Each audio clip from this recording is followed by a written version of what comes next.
केवट जी ने भगवान को मुक्त किया और भगवान इनकी बतिया सुनकर सुन केवट के बे प्रेम लपेटे बिहसे करुणा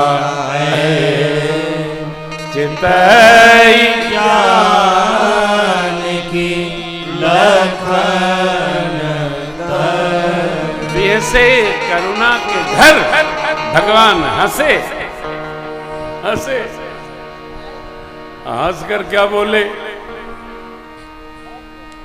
सोई करु जही तव नावन जा, वही करो जिससे आपकी नाव बचे, नाव बचाओ, पार उतारो।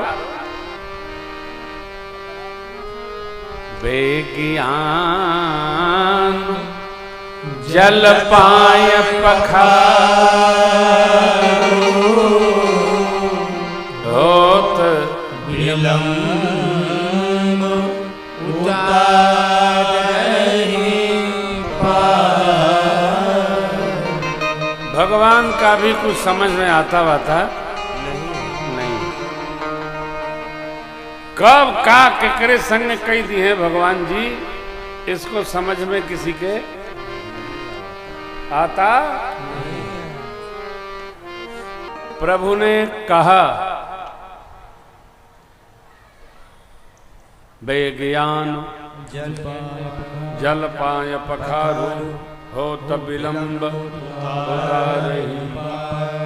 इतना सुनकर केवट राम रजाय सुपावा पानी कठवता भरी ले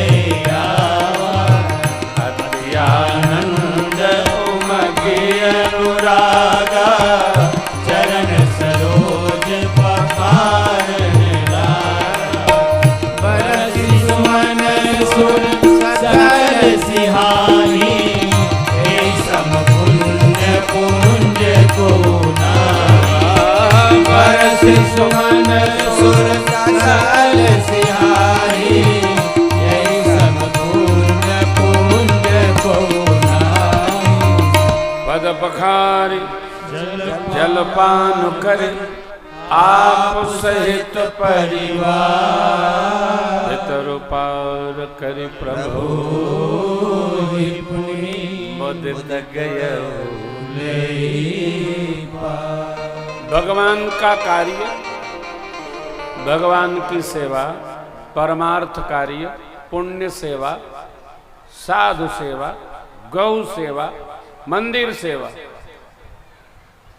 सेवा जब भी करें तो मुदित माने अंदर की प्रसन्नता बढ़ाते हुए करें, रो कर न करें, न करें, करें प्रसन्न होकर करें।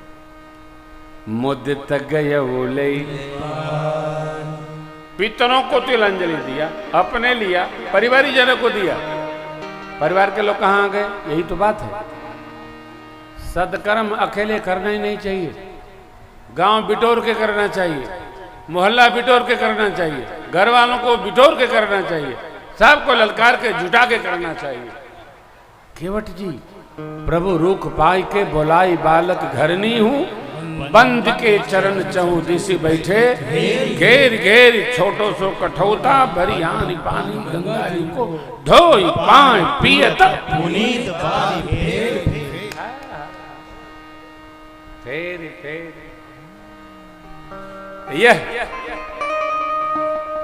यह आनंद देखकर, यह कृति देखकर केवट जी के देवताओं ने कल्प वृक्ष आनंद कानन के पुष्प की वृष्टि की। हम लोग 9 दिन कथा करेंगे, 9 दिन बाद जाएंगे, तब इंद्र कथा करेंगे। हाँ, बरसिए जरूर, चाहे 10 बूंदी गिरे, चाहे 100 गिरे, चाहे 1,00,000 गिरे। यज्ञ की पूर्णाहुति के बाद थोड़ा इंद्र भी कृपा अवश्य करते हैं, उनका स्वभाव है। जहां यज्ञ साफल्य की ओर जाता है, देवराज इंद्र अपनी उपस्थिति जनाते। यज्ञ की महिमा है, इसलिए यज्ञ करते रहना चाहिए।